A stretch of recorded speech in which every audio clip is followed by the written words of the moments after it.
আমার বাসায় খিচুড়ি রান্না হলেই সবার যে আচারটা লাগবে সেটা হচ্ছে এই জলপাইয়ের আচার। আর এই আচার আমি যাকেই খাওয়াই সেই আমার কাছে এই আচারের রেসিপি চায়। তো আমার এই স্পেশাল জলপাইয়ের আচারের রেসিপি আজকে আপনাদেরকে শেয়ার করব।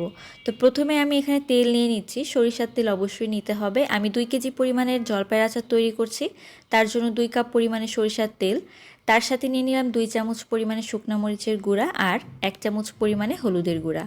এখন দিয়ে দিব এখানে 5 ফোড়ন, প্রায় 2 টেবিল চামচের মতো 5 ফোড়ন এখানে দিয়েছি। এগুলোকে একটু হালকা ভেজে নিয়ে এখানে মশলা দিয়ে দিব। সেটা হচ্ছে পেঁয়াজ আর শুকনো মরিচ নিয়েছি, 3টা পেঁয়াজ আর 5 থেকে 6টা শুকনো মরিচ বেটে নিয়েছি। তার সাথে দিয়ে দিলাম আদা এবং রসুন বাটা, তার সাথে ধনিয়া, জিরা এবং মৌরি বাটা। সব কিছু কিন্তু আমি ভিনেগার দিয়ে বেটে নিয়েছি। আর আচারের মশলা বাটার সময় পানির পরিবর্তে অবশ্যই ভিনেগারটা দিয়ে আচারটা বাটবেন, তাহলে কিন্তু আচার অনেক দিন পর্যন্ত ভালো থাকবে। তো আমি তারপর দিয়ে দিলাম